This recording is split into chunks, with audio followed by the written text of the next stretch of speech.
మీరు చెబితే మేము వినాలా? బీజేపీలో పెరిగిన సొంత పాలిటిక్స్. నిజంగా బీజేపీ కూడా చాలా వెనుకడుగు వేస్తున్నట్టుగా అనిపిస్తూ ఉంది. ఇన్ని జరుగుతూ ఉన్నాయి, ఇన్ని పేద ప్రజలు ఇల్లు కూలిపోతూ ఉన్నాయి. అసలు పేద ప్రజల పక్షాన ఎక్కడ కొట్లాడినట్టు కూడా కనిపించిన దాఖలాలు. సరే, నిరుద్యోగులు అక్కడ పోరాటం చేస్తున్నారు. నిరుద్యోగుల పక్షాన ఏదో ఒక్క రోజు 2 రోజులు పోయొచ్చారా, మళ్ళీ కథం. వాళ్ళ యొక్క ప్రాబ్లం సాల్వ్ అయ్యే వరకు పోరాటం చేస్తే మీరు మళ్ళీ అధికారంలోకి వచ్చేటువంటి పరిస్థితులు ఉంటాయి. నిజంగా బీఆర్ఎస్ పార్టీ, కాంగ్రెస్ పైన బీఆర్ఎస్ పార్టీ ఏ విధంగా పోరాడుతుందో, ఇది సెంట్రల్ పార్టీ, సెంట్రల్లో అధికారంలో ఉంది, మంచి మంచి ఆలోచనలు తీసుకోవచ్చు. అసలు ఏ విధంగా నిరుద్యోగుల విషయంలో ఏ విధంగా ముందుకు పోవాలి, లేకపోతే రిటైర్డ్ ఉద్యోగుల విషయంలో ఏ విధంగా ముందుకు పోవాలి, అవుట్ సోర్సింగ్ వాళ్ళకి వాళ్ళకు ఉద్యోగాలు పూర్తిగా అంటే ఉద్యోగాల్లో అలాగే కొనసాగించాలి. రిటైర్డ్ ఉద్యోగులు కావచ్చు, లేకపోతే అవుట్ సోర్సింగ్ వాళ్ళకు ఉద్యోగాలు నియమించాలి అని చెప్పేసి, లేకపోతే వాళ్ళ జీతాలు పెంచాలి. ఇప్పటికే 15,000 20,000 మాకు సరిపోవట్లేదు. కుటుంబాల భారం ఎక్కువైపోయింది. కుటుంబాల్లో అందరినీ పిల్లలు పెద్ద అయిపోతా ఉన్నారు. స్కూల్ ఫీజులు చెల్లించలేకపోతా ఉన్నాం. వాళ్ళ యొక్క పరిస్థితులు ఏంటి అని కూడా వాళ్ళందరూ ఆర్తనాదాలు చెందుతూ ఉన్నారు. ప్రభుత్వాలు ఖచ్చితంగా బీఆర్ఎస్ పార్టీ ఏ విధంగా ముందుకు పోతుందో బీజేపీ కూడా ఆ విధంగా ముందుకు పోతే ప్రజలకు కూడా దగ్గర అయ్యేటువంటి ఛాన్స్ ఉంటుంది.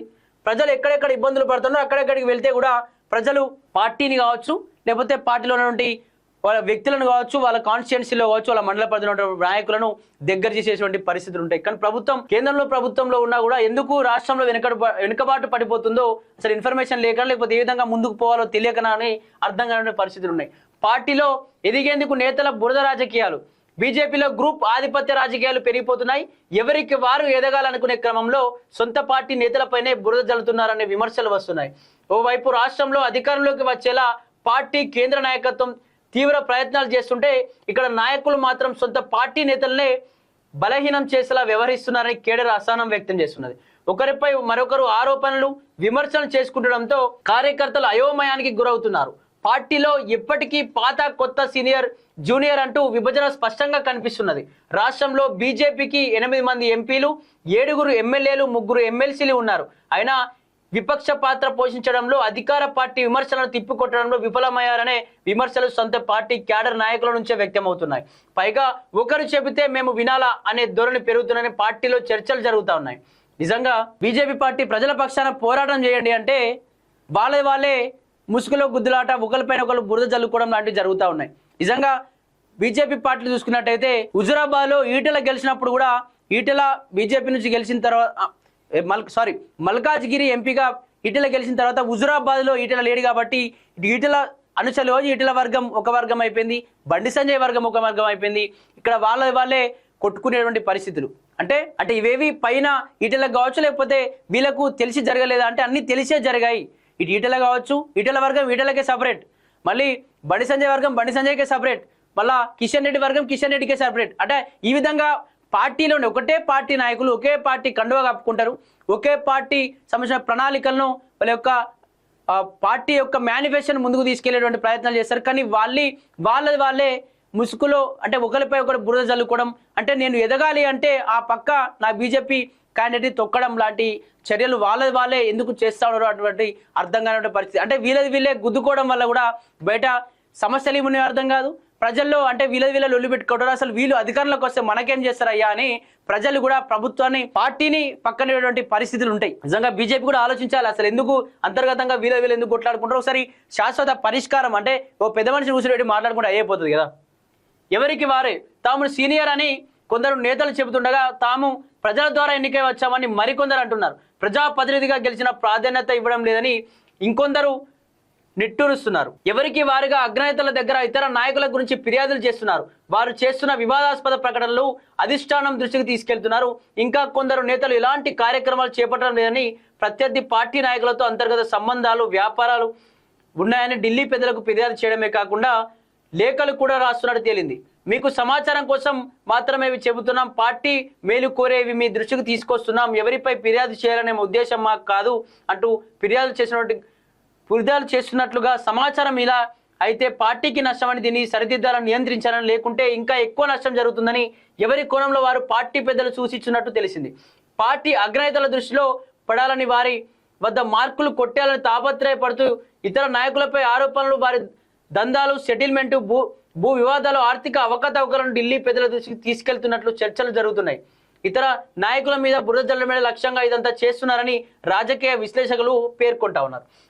దీనికి సంబంధించి బీజేపీ నుంచి 8 మంది ఎమ్మెల్యేలు ఉన్నారు, 7 ఎంపీలు ఉన్నారు, పార్లమెంట్లో ఉన్నారు, అసెంబ్లీలో ఉన్నారు, ఎమ్మెల్సీ శాసన మండలిలో కూడా 3 ఎమ్మెల్సీలు ఉన్నారు.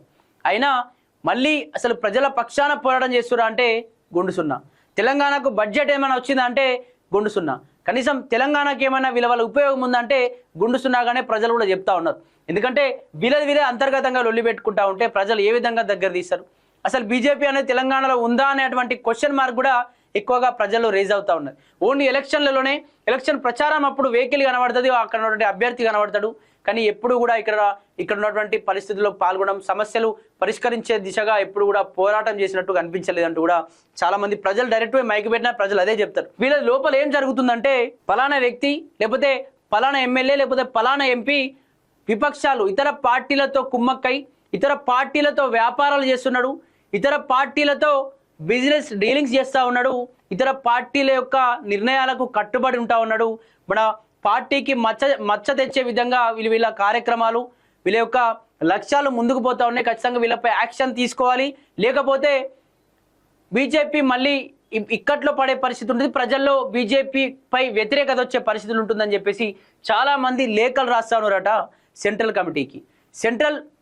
కేంద్ర ప్రభుత్వానికి లేఖలు రాస్తూ ఏం చెప్తాను అంటే ఇది నా సొంత ఆలోచన ఏం కాదు, అంటే మన బీజేపీ కాకూడదని చెప్పేసి ఈ విధంగా రాస్తా ఉన్నాం, కానీ నాకేదో మెప్పు జరగాలి, నాకేదో పదవి ఇవ్వాలి, నన్ను ఏదో మంచివాడు అనాలి, నాకేదో మంచి గౌరవం ఇవ్వాలని కాదు అంటూ కూడా వాళ్ళు మాట్లాడుతూ ఉన్నటువంటి పరిస్థితులు చూస్తాం. నిజంగా బీజేపీ పార్టీ కూడా ఒకసారి ఆలోచన చేయాలి. ఇప్పటికీ కాంగ్రెస్ పార్టీ ఇన్నేళ్ళ అధికారంలోకి వచ్చింది, బీఆర్ఎస్ పార్టీ కూడా 2 దఫాలుగా అధికారంలో ఉన్నది. మరి బీజేపీ అధికారంలోకి రావాలంటే ఏ విధమైనటువంటి ప్రణాళికతో ముందుకు వెళ్ళాలి? అసలు ఈ పరిస్థితులలో ఇప్పుడున్నటువంటి యుద్ధ పరిస్థితులలో ప్రజలకు ఏం అవసరం ఉన్నాయి? బీజేపీ అధికారంలో ఉంది, కేంద్రంలో అధికారంలో ఉంది కాబట్టి ప్రజలు బీజేపీ నుంచి ఏమి కావాలని కోరుకుంటున్నారు? మేము అసలు ఏమి హామీలు ఇచ్చినాం కేంద్రంలో అధికారం రావడానికి, ఒక పార్లమెంట్ పరిధిలో ఒక ఎంపీ గెలవడానికి మేము ఏమి హామీలు ఇచ్చినాం, ఎటువంటి నెరవేరుస్తున్నామని చెప్పేసి అందరూ ఒకసారి కూర్చొని ఆలోచన చేయాలి.